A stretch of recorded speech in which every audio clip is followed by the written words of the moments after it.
Hi guys, ayan, magandang hapon, ay magandang umaga po sa inyo lahat. Ayan, alas 9, mga 9:30 na po dito ng umaga guys. Pero matingkad na po yung araw. Summer na tayo guys dito sa Japan. Summer na po kami. So, ayan, dahil sobrang init po ng ating panahon ay nag-iba po yung ating na naman posisyon dito. So, para hindi natin maharang yung in and out na hangin, kada importante po yan sa ating mga halaman. So, ayan na naman ang ginawa natin. Dahil guys, marami po tayong mga nasa sunburn na minsan nakikita na lang po nating wala na, lagas na, at nangingitim. Kapon nga lang po guys, pumasok ako sa work. Pagdating ko, nagmamadali pa akong umuwi guys. Mga alas 11 na ako nakauwi. Pero hindi ko na nahabol yung aking isang arrangement, ay isang aking na nakalagay doon sa peso doon guys, ayun doon. So tinamaan po ng sunburn yung mga plants natin na nandoon na nakatanim. So at ayun, kung makikita nyo yung blue pots na nandoon guys, ayun po yung halos mga agaboides ang mga nandoon at tinamaan po guys ng sunburn. So linipat ko siya doon. Dahil meron po tayong UV dyan guys, may UV net tayo dyan at meron din po tayong plastic. Yung alulod na inilagay natin, di na po natin tinanggal guys, kaya po mas mainit kapag Pero dahil nga po magkasunod ang aming summer at tag-ulan guys. So kapag umulan, titindi po ng sikat ng araw yung init. So dahil nabababad yung mga plants natin pag walang cover dyan. So ang nangyayari po dyan sa area na yan ay nabababad, and then kapag sumikat po sunod yung araw, parang naluluto yung ating mga plants guys. So kasi mababa yung pesto nila, so yung circulation ng hangin ay hindi ganun ka so yung mga plants natin na nandyan sa baba nagsasuffer. So ang ginawa na lang natin po, hindi na natin tinanggal yan. So ayan po, katulad kagabi, umulan po ng matindi dahil super init kahapon. Super guys, super grabe ang init kahapon. Hindi gabi, hindi ko na po alam, pagkagising ko lang, sabi lang ng asawa ko ay umulan daw ng matindi dahil kumikidlat pa at kumukulog daw. So hindi ko na po alam kasi galing tayo sa duty ba. Tayo guys, talagang wala tayong tulog magdamag for ayan, magdamag nga po, wala tayong tulad, nag-duty tayo, night shift tayo kasi guys. So ayan po. So ayan ang ating pong mga plants na nandito. So linagay ko lang guys, ayan, makikita niyo. Ayan. Po, so para magkaroon din ng may circulation yung hangin natin, ayan, may mga po tayong nakalagay dyan para kahit paano papasok ang hangin. At meron po tayong umiikot na electric fan na 24 hours. O minsan guys, hindi rin 24 hours, pinapatay ko rin pag gabi. Pero naka-timer yan, so so minsan yan pag naka-timer, pag inabot ng tas wala ako guys, namamatay, hindi na nasisinda ng mga anak ko. Ang nagsasuffer naman yung area dito. Kasi nga po mainit. Ayan, kung makikita nyo yung pinakagitna lang linagyan natin ng net guys. Ayan, banda roon ay hindi. Kahit din dyan, ayan, hindi rin po So dito wala na akong linagay na net. Diyan guys, meron po tayong sinamper, pasensya na kayo. Wala tayong linagay na net dito dahil morning sun ang nandito guys. So afternoon medyo presko na po ang natin dyan. Kaya kung makikita nandyan yung ating mga aonium. Marami din tayong mga aonium na nagsasuffer guys. Sobrang init. Pag umulan, nawisikan sila, pumapangit sila guys. Ang pangit. Pero sana makarecover sila. Meron ding mga namamatay, pero hindi na ho natin nakokontrol. So ayan. Ang mga plants natin dito. Dami na nila guys, no? Dami na po nila talaga. So hindi na natin makontrol yung pagdami. At ayan pero rin yan kapag nag-propagate tayo guys, pag may mga namatay kasi, yan ang natin. So maganda talaga mag-propagate. Pag may namatay, meron tayong napapalit. So ayan po yung mga plants natin dyan. So dito guys, makikita ninyo, meron tayong mga Purple Delight na super dami. Ang dami nito guys. Ang dami. Ayan makikita nyo. Ayan Tanggalin ko na nga itong net. Hindi kaya ito kasi baka maglaglagan nga. Sabi ko na nga ba. Kasi para yung hangin, hindi mag-ano guys. Ayun o, may mayroong ano pa tayo doon. Ay, naglaglagan nga. Nagdumi pa ako. Naku, Bejay. Anong ginawa mo? Kasi nga, gusto ko mag-circulate ng mabuti yung hangin sa kanila. Hindi madurog. At ito rin guys. Kaya ko tinanggal yan guys. Sinadya ko talagang tanggalin. Dahil yung Purple Delight Fountain natin, super guys. Ang lalaki na nila. Maraming babies na nasa baba na hindi po na nasisinaga ng araw. So, baka mag-cause ng bulok, maluto at mamatay. At hindi maging hindi titibay yung stem ng ating plants guys. Kasi hindi nasisinaga ng araw. Tapos nakukulob lang doon ng init. So, ang ginawa ko, linagasan ko po siya. Mamaya papakita ko sa inyo yung ating Purple Delight Fountain at yung iba natin Purple Delight. Ayan o, yung ganito guys, ayan o, nagtutubig ayan. Kailangan tinitignan natin yan. Ayan o. Ayan. So, mamaya iaayos natin. So, ayan. Naglinis lang. Malinis na nga. Inano ko pa guys. Ayan. So, ayan po. Ganyan kadaming nakuha natin. So, ipopropagate din natin yan guys. So, yung mga plants natin dito. Dito guys, ay, ito, 10 ito. 3 na ang namatay. 7 na lang sila. Ang ating variegated, ayan guys. So, diniligan ko siya kanina. So, super dry niya kasi. So, ayan guys. Yung mga nandito natin. Ito si Ellie Queen. Ayan si Ellie Queen. So, yung mga nandito natin, wala akong nakikitang namamatay. Pero naglagay po tayo ng UV dyan. So, hindi kasi nababasa at hindi. Kailangan maganda talaga guys ang may bubong. May bubong sila. Kasi, hindi mas maraming nasisave pag may bubong guys.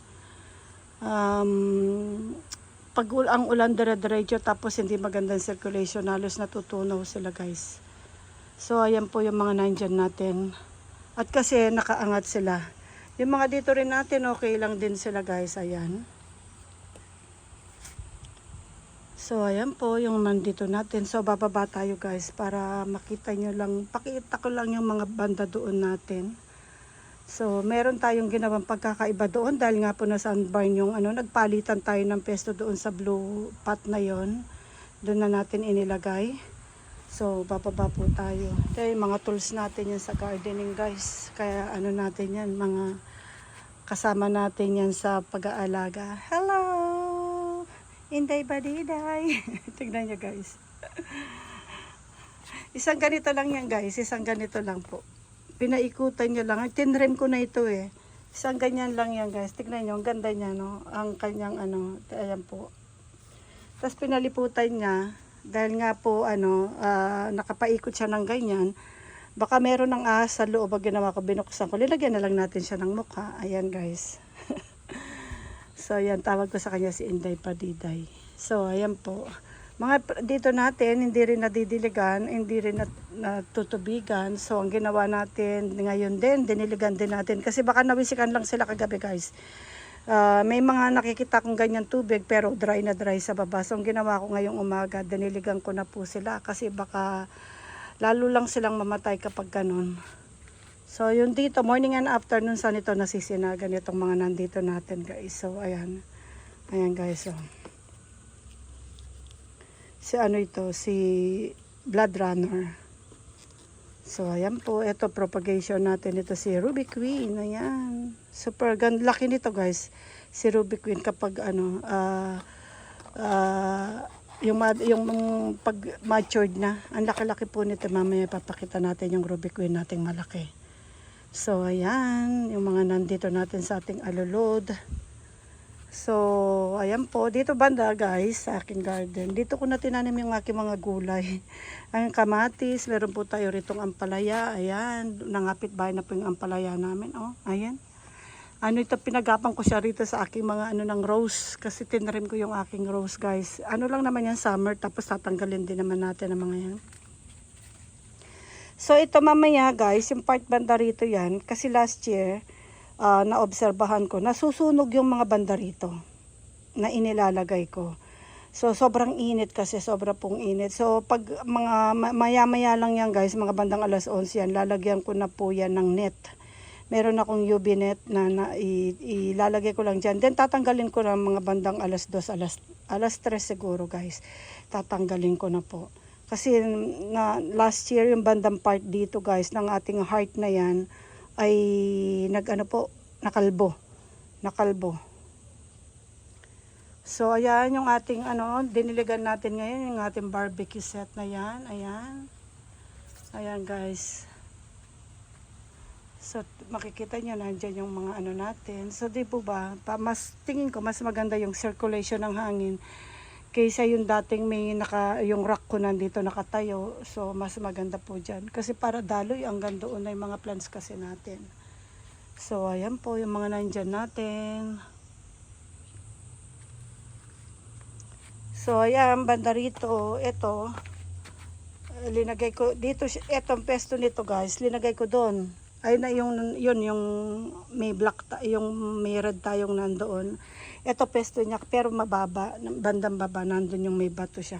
Kaso, green sila lahat, hindi nagko-color. So, ang ginawa ko, pinalit ko, dito ko na inilagay muna. Kasi nandito kahapon yung kulay blue kong pots. Ayan guys, yung agapornis kong yon. Ayan, makikita nyo yung aking agapornis. Kahapon lang ito guys, kahapon na yan, sunburn, I think tingin ko sunburn din ang mga yan eh. So ayan guys, sunburn lahat. Buti naabutan ko pa mga bandang alas 11 pero damage na yan guys eh. Ayan hindi pa naman sila sobrang naluto pero matagal yan bago maghilom ang mga yan. So ayan guys, sana diniligan ko lang nabasa, kagabi nandito ba siya, linagay ko. Ngayong umaga linipat ko na po siya rito. So ito nga pala guys yung ating Ruby Queen pag lumaki. Ayan, nagpipink yan guys, meron tayong pink na nandun sa bandang dulo doon, isang Ruby Queen.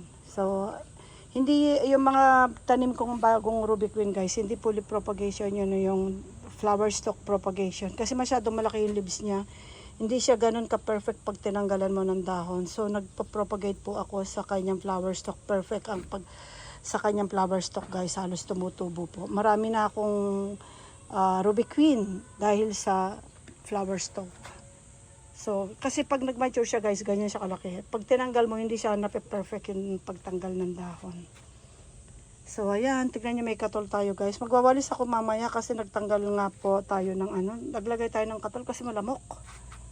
Ito rin, ayan, dito ko na muna siya inilagay, titignan ko. So, dahil mainit naman, nasa sunburn yung iba. So, linagay ko na lang muna dyan. Tatry natin yung pesto. Dahil nga po dito, yan, may saging tayo, may mga harang-harang. Tingnan nyo guys, may prutas na ako, yung malalaki na. Ayan. Dito guys na yan, naglagas ako dyan ng Purple Delight. Kung makikita nyo, kita na po yung lupa. Dati walang lupa, hindi mo kita lupa niyan guys, kulay pink lahat. Kita nyo yung mga dami ng dahon. Ganyan kalalaki yung dahon. Tinanggal ko guys. Ayan, nagbawas tayo ng mga dahon. So ngayon, pati yung mga stem ng ating mga plants niyan, masisingawan. At matitibay po yung mga stem ng ating plants. Ganon din ito guys last year. Ito, rin to, cuttings. And then, biglang lumaki. Hindi ko na makita. Linagasan ko rin yan guys. Yan ang mga ginawa nating mga propagation. Kaya po dumami ang ating mga Purple Delight. Kasi yung tinatanggalan ko ng dahon and then nagpo-propagate po tayo. So ngayon super dami na po ng ating mga Purple Delight. So ayan, ganda parang sana walang masunog dyan sa part na yan. Kasi hanggang mamaya yung init dyan guys eh. Tignan nyo ito, ayan nasunog na rin po ito. Wala na yan guys. Ito, wala na ito. I think wala na ito. Na ito. Meron pang isang masasalba. Ayan, ilang pirasong ewan ko kung masasalba pa yung mga yan. Na sunburn na ito guys eh. Ay balik ko na lang. Ano ba ito? Nagkakalat ako. Ayan, nagkakalat lang ako guys. Alam niyo ba yan? Mamaya dyan kita ilagay. So ayan. So ngayon titignan natin yung, so ayan po, ayan, isang ikot lang tayo. Paikutin natin yung pwesto natin dyan. Ayan. Ayan, ang ating mga plants. Tagusan na po hanggang doon. So, ayan, yung ating, wala pa ako nakikita-kita nyo guys. Wala pang kalbo kayong nakikita. Last year, ang part banda rito nga po, katulad nga po, sabi ko kanina, yun ang mga nakalbo. So, banda rito, dahil may UV na tayo, I think kakayanin nila yung init. So, ayan po. Wag lang malakas yung hangin. Kita nyo naman guys, ang ginawa ko lang, tali-tali lang po yan. Ang pinagagawa ko. Pag malakas ang hangin, baka hindi kayanan. One time linagay ko na, kaya napapagod ako guys. Alam niyo ba? Linagay ko one time sa lakas ng hangin. Gising ko guys, laglag na po dito yung ating mga pinaglalagay na na yan. So ngayon, wala pang masyadong malakas ang hangin. Titignan natin yung mga pinagtatali natin dyan. Ayan guys, tali-tali lang po yan guys. So ayan guys, tignan yung ating arrangement na ito. Matagal na itong arrangement natin na ito guys. Ayan. Pag may namamatay guys, pinapalitan ko lang po. Hindi na ako nagre-rearrange ng tatanggalan ko lang ng then lalagyan ko ng soil, then maglalagay ako ng yung iba-ibang plants. Ito katulad ito, last year, linagay ko po lahat yung mga nandyan. Dati kasi mga agaboides ang nandyan guys. Tinanggal ko yung mga agaboides, parang nabubulok or nasa sunburn sila. Pag hindi pa sila kasi matured, so ang ginawa ko, linagay kong matibay sa araw ang ating dusty rose. Ang dusty rose, marami rin tayong napopropagate sa dusty rose at magaling mag-babies si dusty rose guys. Very siya, generous siya sa pagdating sa mga bigay ng babies. So ayan. Ito, diniligan ko rin ito. Ayan, ang ating mabina. Tignan niyo po, nagkumpul-kumpul na sa dami. Ayan, oh. So, ayan guys, bago tayo matagalan na naman ulit. At ito, pakita ko sa inyo yung ating Purple Delight. Ito na po yung ating Purple Delight Fountain, guys. Ayan. So, kita ninyo may mga siwang, may mga space na kayo makikita, yung lupa, ayan, kita na, tsaka yung stem ng ating mga plants. So ayan, linagasan po natin. Bandaron hindi ko masyado guys, kasi hindi ako makaikot, alam niyo ba yun. Dan dito na yung mga house plant natin sa loob ng bahay, namamatay sila, linabas ko. At dito nabubuhay sila kasi hindi masyadong masikat ang araw. At tignan nyo guys, ayun, biglang lumaki yung nandun natin. Ayun, bigla siyang lumaki. Namamatay yan sa loob ng bahay. So, biglang nakarecover sila ulit. Yung ating mga house plant. Dito ko sila sinaksak. So, makikita nyo dito yung mga Purple Delight natin. Guys, ayan, ayan. Naglagas lang tayo ng talagang mga maraming dahon. So, kita nyo ang daming babies sa ilalim. So, ayan po yan. Lalaki po yung mga yan. So, mas lalong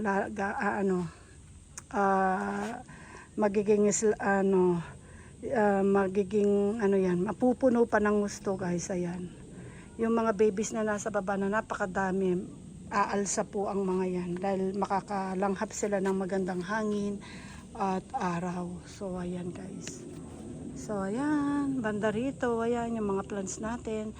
Buhat nung linagay ko ito guys, hindi na kinakain ng mga ibon yung mga plants ko. Ayan, ayan po, totoo siya. Dati yan, dami kong kagat. Dami kinakain ng mga ibon yung mga plants ko guys. Talagang makikita yung mga nasa top shelves ng ganyan. Makikita mo may mga kagat. Ngayon wala. Ayan po. Ganda ng natin, no? Silver, variegated. Ayan. Ganda ng Ito mga Purple Delight yan, ng mga propagation natin yan. Leaf propagation.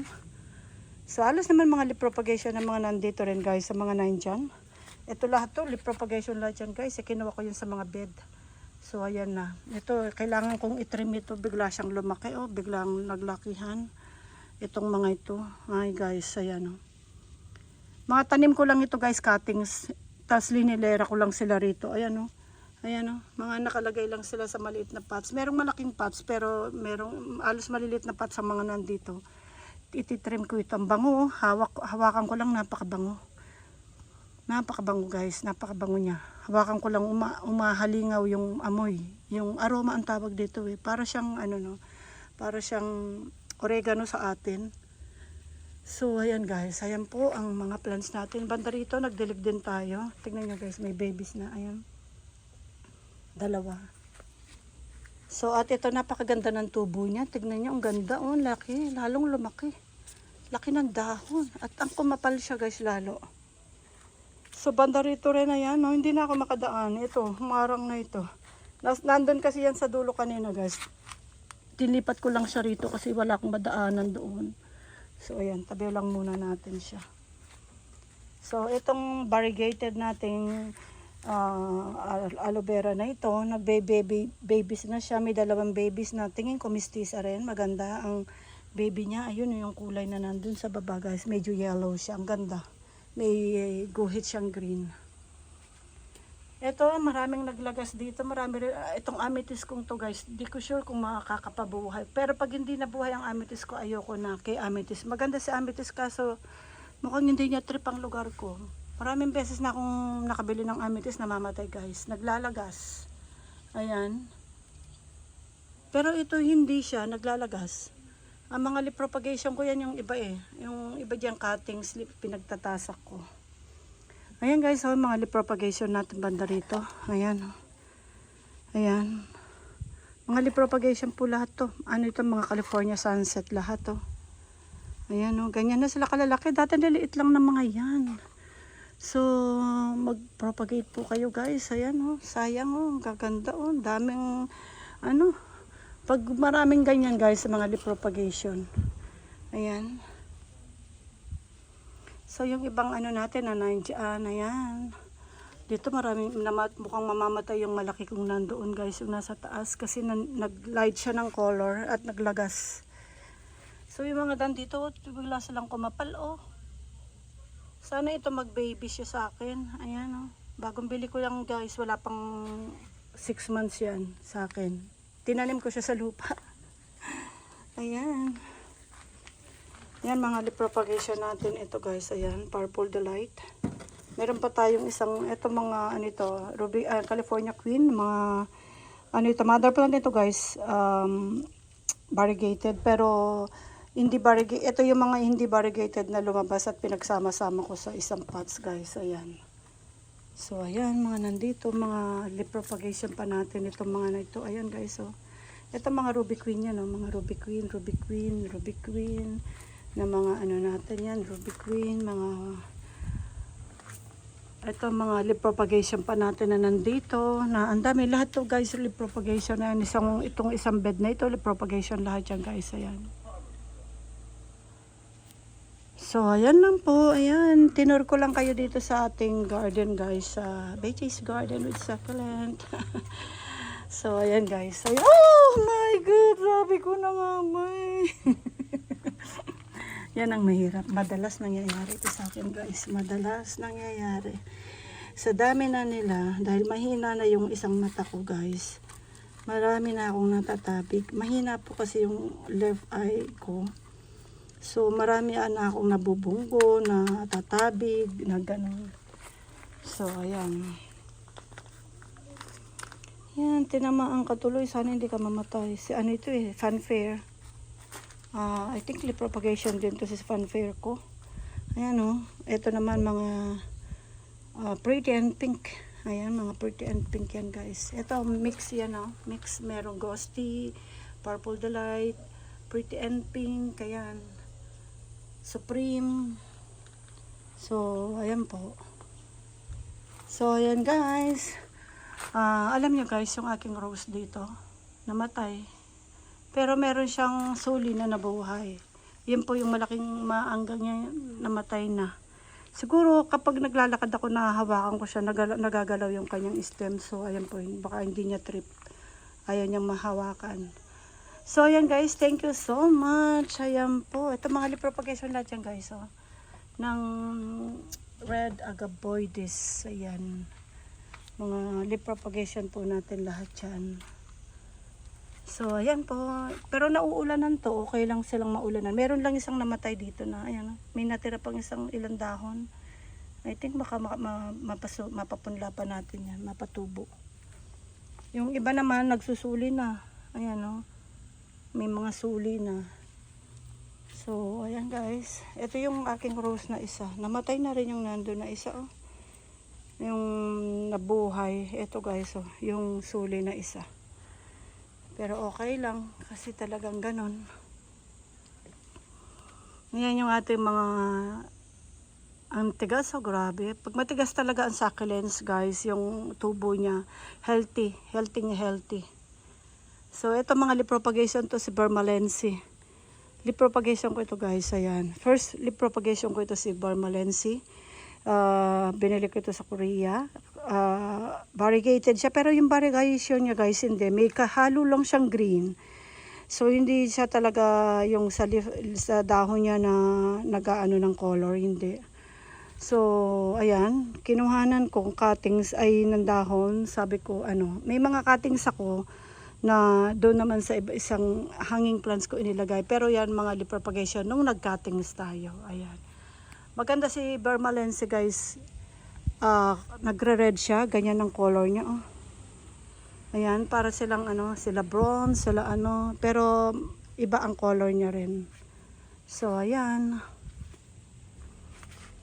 Yung mga nandyan natin, ayan, ang mga, tingnan nyo guys, yung mga pangit kong yan nagpangit sila, pumangit sila sa sobrang init yan. Ayan, yung aking, napakaganda nito guys, nung spring season, napakaganda nila. Kaso guys, ayan, hindi ko na kaya, ganyan na lang sila, ganyan na, sana wag lang silang mamatay. Ayan, green pa naman sila. So, sobrang init po kasi. Yung mga nandito, okay lang. Wala, okay, healthy pa silang tignan. So, hindi natin alam kung kakayanin pa nila. Kapapasok pa lang ng summer namin, guys. So, ayan. So, ayan po. Ayan, nagpupunas ako kanina, guys. Pinupunasan ko yung gilid ng deck kasi nabasa. Ito na namamatay siya sa loob ng bahay. Linagay ko rito. Kasi may tubig yan. Yung banga natin yan, may tubig. So, para mas mag-circulate yung, hindi siya mag-dry. So, ayan, mukhang nakarecover siya guys. So, ayan lang guys. Thank you so much for watching. At ako po guys, yung ating mga ina-upload, kung ano yung, wala na po akong edit kasi hindi tayo magaling sa pag-e-edit. At dahil nga mahina siguro yung mata ko. So, ang pagkuha ko ng video as is ko pong dinideliver sa inyo. Minsan nga po, hindi ko na pinapanood, na-upload ko ng automatic sa inyo. Tapos pag na-upload na, tsaka ako pinapanood. Ayun, tsaka ako tinitignan. So, minsan may mali akong nasasabi sa mga plans ko. May ako. So, hindi ko na nako-correct. So, ayan lang po. Sana po maintindihan ninyo. So, ayan guys, ayan lang po. Update lang po sa inyo sa ating channel. So, guys, para sa inyo po. Salamat guys. Para makita nyo guys na ang ating mga plans. Ito po sila ngayon. Ano bang date ngayon? 12 kahapon, 13. So, 13. Linggo ngayon guys. Ayan, July 12. 9. Hindi ko naman intindihan. Basta't linggo guys, na July. Paano man pumasok ako ng 9. Oh my God, 19, 20. Sorry. 19, 20, 21 ngayon guys, 21. Ayan. Ano ba? Bauta ko. Ayan guys. So, ayan lang po. Thank you so much guys. Ang ganda niya guys. Tignan nyo. Cuttings kasi ang binili ko guys. So, yan lang. Meron lang akong ganyan. So, naulanan nga siya kagabi. So, hindi ko pa siya talaga masyadong ini-expose. Pero ang laki-laki niya dahil nagay ko siya sa mas malaking pots. So, ang healthy niya pantignan. So, sana mapalaki natin yan. Makapagbigay siya ng maraming suli sa atin guys. So, ayan guys. Thank you so much for watching and have a good day po sa inyo lahat. Bye guys!